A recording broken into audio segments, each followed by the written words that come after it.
The test is in 4-part, Part 1, Part 2, Part 3, and Part 4. Now look at Part 1. Part 1. You will hear an agent calling from Farrelly Mutual about the recent homeowners insurance inquiry. First, you have some time to look at questions 1 to 6.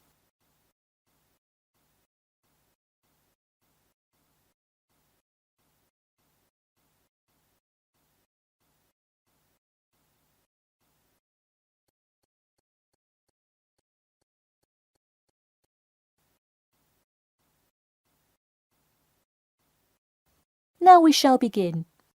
You should answer the questions as you listen, because you will not hear the recording a second time. Listen carefully and answer questions 1 to 6. Hello. Yes, I'd like to speak with Janet Evans, please. Speaking. Hi, Miss Evans. This is Jim Rodriguez, calling from Farrelly Mutual about your recent homeowners insurance inquiry. Yes, hi. Thanks for returning my call. My pleasure. I understand you are potentially interested in insurance for a bungalow located a bit out of town. Could you give me the address? Sure, it's 49 Greenway Court. Greenway is one word. Thank you. All right, and would you prefer to be contacted via email or phone? Either one is fine. Maybe try emailing me first, and as an alternative, I can give you my phone number. Great, and what is your email address? pk2@cat.com. Did you say cat as in the animal? Yes, it is the acronym for the construction company I work for. I'm sure you've seen them around. Yes, I have. And could you give me your primary phone number and the best time to reach you? Sure. The number is 020-4251-9443.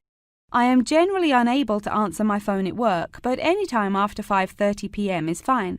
I will make a note of that here. Now, I'm going to ask you a little bit about property itself, so we can make an accurate estimate of the cost of insuring your home. Could you tell me the size of your house? Well, I don't have the exact measurements, but I'm pretty sure it's right around 80 square meters. Should I measure it and call you back later? No, that's completely all right. I'll write 80 square meters for now to get the estimate, and then an agent will come get the exact measurements later on if you decide to purchase our insurance. Okay, great. And what material is your house made of? For example, wood, brick, stucco? It's mainly brick. Great. That will give you a lower rate than most of the materials, since it is so strong. Wonderful. And do you have any sort of home security, Miss Evans? We don't have a fence or anything yet, but we have an alarm system that we use regularly. Good. Before you hear the rest of the conversation, you have some time to look at questions 7 to 10.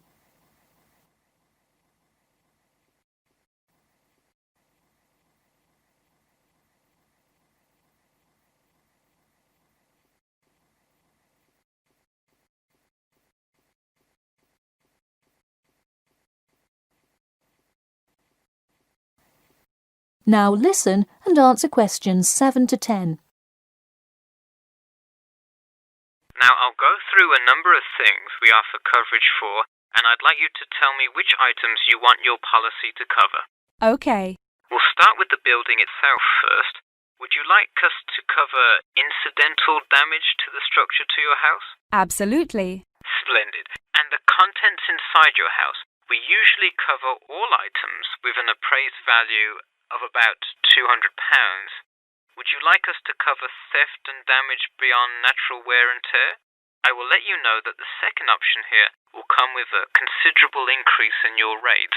I think I'd just like the contents of the house to be covered against theft then. All right, and would you like any other insurance? Fire, flood, etc.? Yes, I definitely want flood coverage. It rains a lot here and the drainage system in the area is not the greatest. Okay, I am calculating your quotation now. It will just take a second. It looks like your annual insurance rate will be £148.30. Thanks, that seems somewhat reasonable. I would like to take some time to think about it. How long does it take to begin receiving coverage after signing up? on the time of year. It can take anywhere from 2 to 6 weeks. I would say if you sign up by July the 1st, you could start your coverage by August the 1st. I see. OK, thanks for your help. Should I call you back at this number when I have made my decision? Yes, please, and so that we can look up your account faster, I'll give you a reference number that you should provide when calling. Ready? Yep. It's TR278Q. Got it. Thanks. Thank you, and have a nice day. That is the end of part 1. You now have half a minute to check your answers.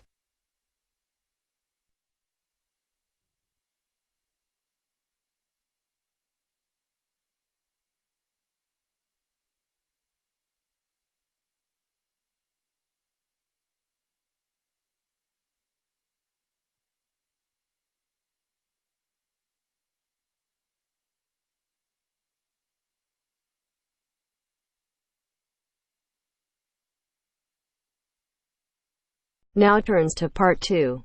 Part 2. You will hear a recorded message giving information about an animal park. First, you will have some time to look at questions 11 to 15.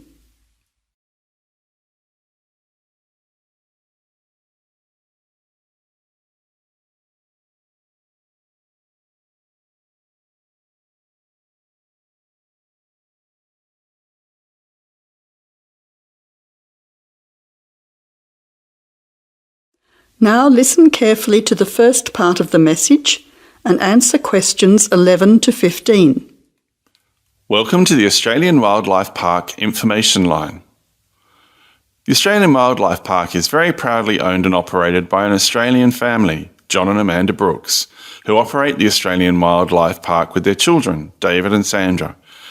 The family doesn't receive any government assistance. It's solely funded by tourists visiting the park.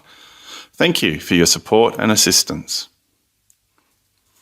When the Brooks family purchased the Australian Wildlife Park in 1987, the park housed a small collection of animals and birds on a modest 5-acre or 2-hectare property. A few years later, the park doubled in size when the family purchased the adjoining property. Also, the collection of animals started to boom. In May 2003, the family designed and built a new park in the public open space.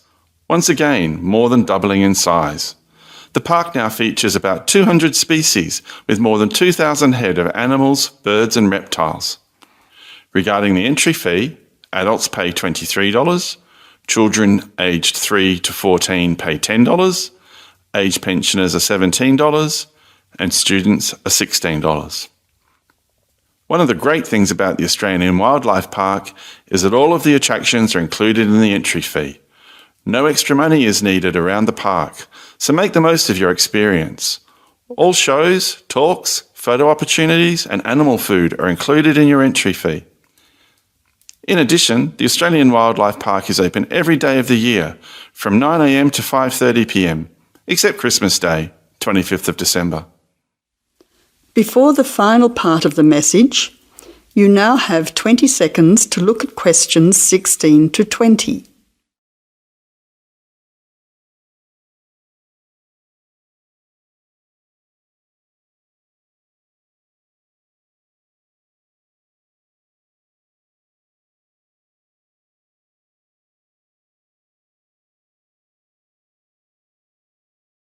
Now answer questions 16 to 20.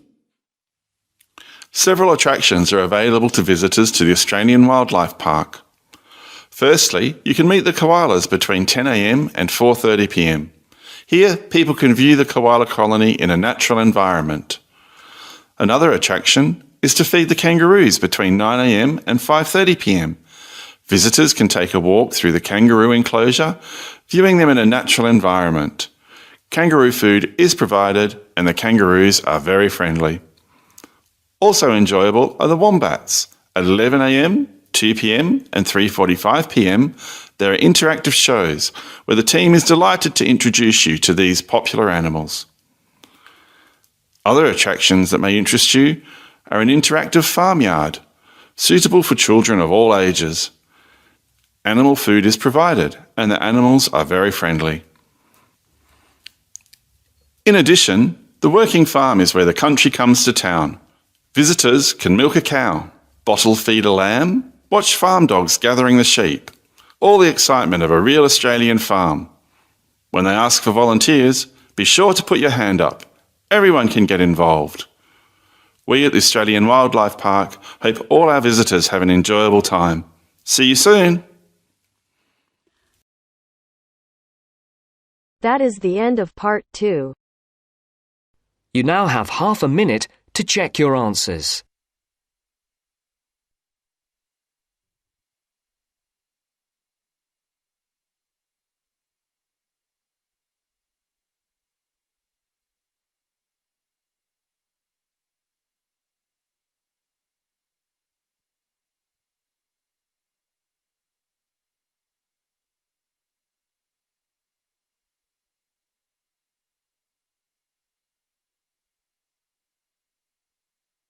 Now turns to part 3.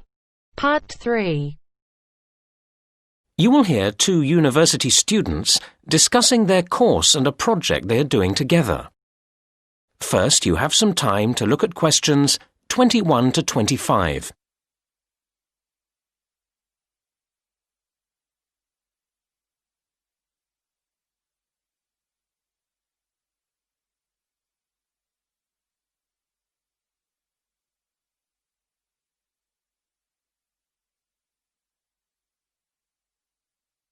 Now listen to the first part of the conversation and answer questions 21 to 25. Hi, Martin. Hi, Kate. How are you? Fine. I'm relieved to have done my presentation. I'm sure. How did it go? Oh, okay in the end, but I was ever so nervous beforehand. It's silly because I do know my stuff quite well. I must know those statistics inside out. But when you have to get each table of results to come up in the right order, it can make you nervous. It was my first time using the computerised projector, and I was sure I was going to get the controls wrong or something. And, of course, that's not a good situation if you know you've got to listen to questions carefully and be ready to answer quickly. But it was fine once you got going? Yes. I do feel that the standard of presentations could be improved in general. I think a lot of the lecturers agree with me, although I don't honestly know what they can be expected to do about it. Students need to appreciate the difference between style and content. Too many presentations are just a mass of detailed content, all very worthy, without any attempt to engage people's interest. Basic things like looking at your audience's faces seem to get forgotten, and that makes it harder to concentrate on the points made about the research itself. Yes, there are quite a few improvements I'd like to see. Take tutorials, for example. I feel they're often a missed opportunity. I come out not feeling sure about what I've learnt. Week in, week out, I faithfully plough through the reading list, which is fair enough, but then the discussion doesn't seem to extract the main issues. It's frustrating. I know what you mean. Mind you, we have to take some responsibility ourselves. I actually got quite a lot from that skills workshop I went to on taking notes, and I'd like to make similar improvements in the next semester. The reading list we get has several websites each time, and I want to learn to navigate my way round them more effectively. Now, that sounds a good idea. Mind you, it means spending more time in the library. If you can get in. You mean because it's too crowded? It isn't big enough, is it? Well, I don't know. I mean, I like to work late in the evening and it shuts before I want to finish. But I know you can access the catalogue from a laptop. Which, personally, I haven't got. Actually, the problem for me is that I like to get up early and start work straight away, and they don't start until 9. I wish they'd change that. Now you have some time to look at questions 26 to 30.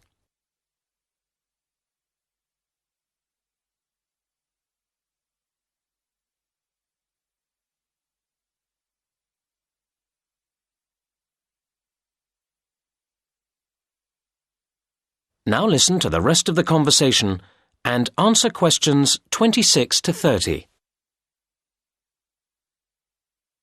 Look, We ought to start working out what to do next for our project.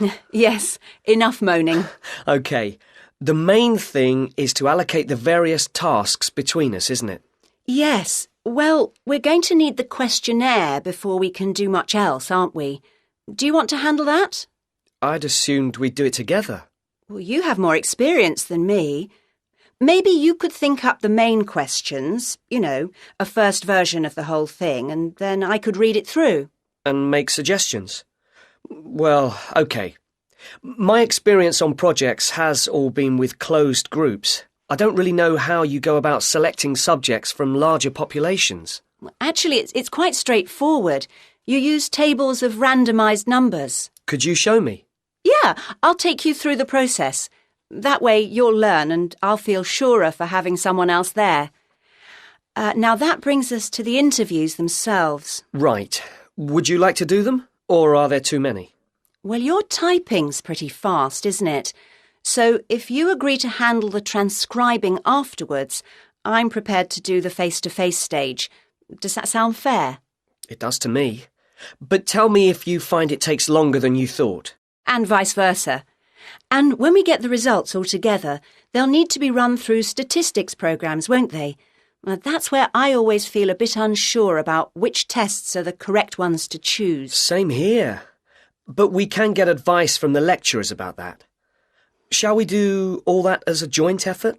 I think it'd make us feel more secure about what we were doing. Yes, it would be terrible to get that wrong after all the hard work leading up to it. And then we've got to present the whole thing to the group.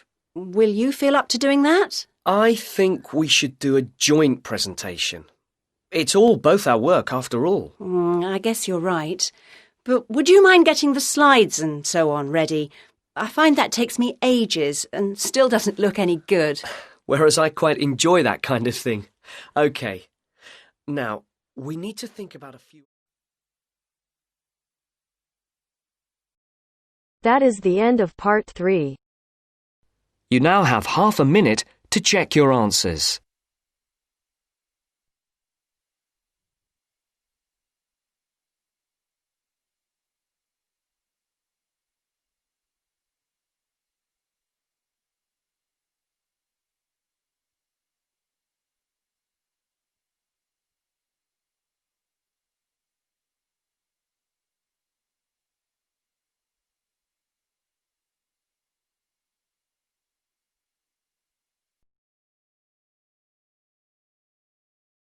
Now turns to part 4.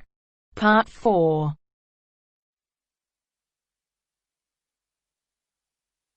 You will hear a woman giving a lecture about the positive effects of laughter. First, you have some time to look at questions 31 to 40.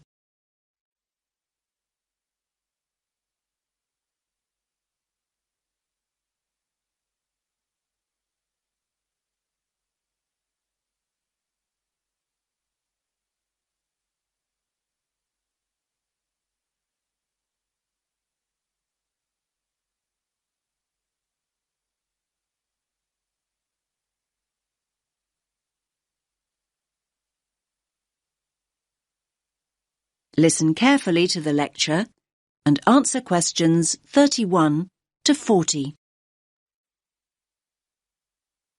Good morning, everyone. I do hope you didn't get too wet getting here this morning. The subject for my talk, I think we could all do with some to take our minds off this atrocious weather, is laughter.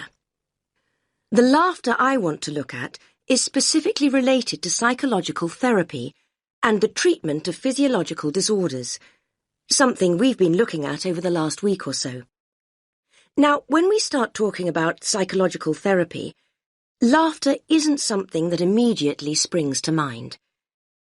Therapy is a serious business, and it's generally approached with an appropriate degree of seriousness. After all, people seek treatment and enter therapy for serious reasons.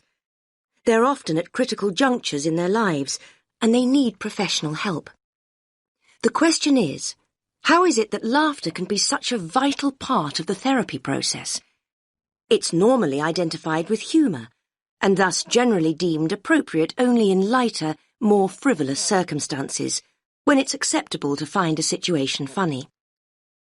Perhaps this is why so many people in the medical world feel that laughter's frequently misunderstood and undervalued as a cathartic, healing process. Now, humour certainly is one trigger for laughter, but it isn't the only trigger. If we take as a starting point the fact that laughter is a physical process that releases emotional pain, it follows that stress, anxiety, and tension may prompt the same response. Psychologists frequently point out that humans don't laugh because they're happy. They're happy because they laugh. Once we accept that laughter and pain are related, we are less likely to be shocked when people laugh in all sorts of painful, even tragic situations.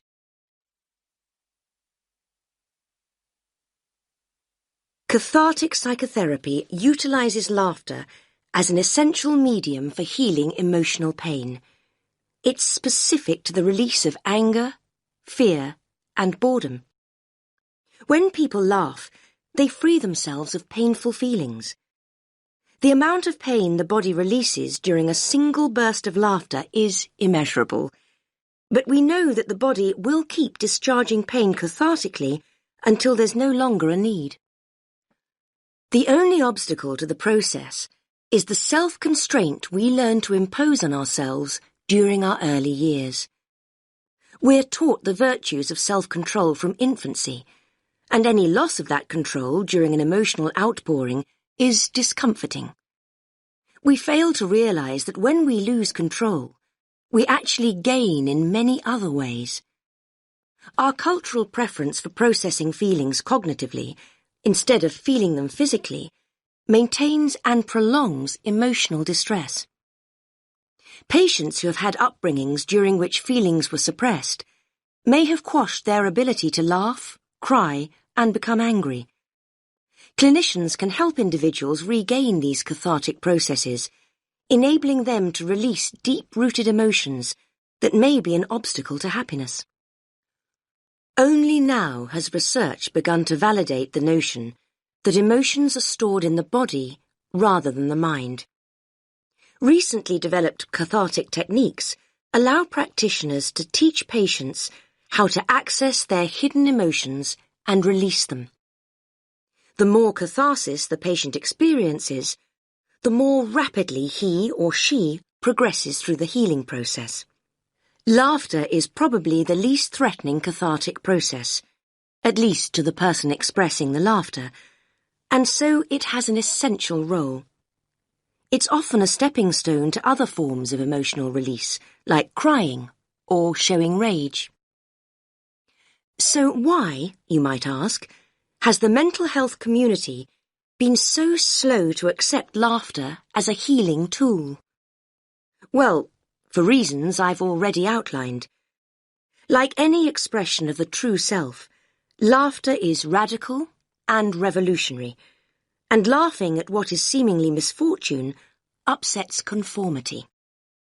We in the medical professions must challenge the antiquated view that adult laughter is silly and inappropriate.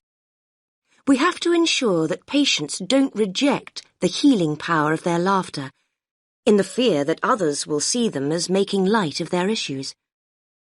Traditionally, mental health practitioners have viewed laughter as a way of hiding painful emotion.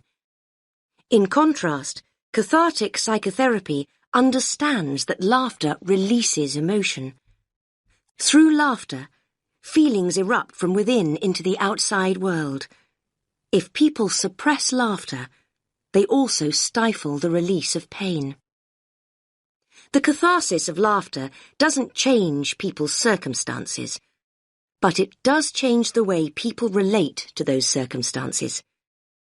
It enables them to take a different view, a view from which terrible misfortune can seem so much more bearable.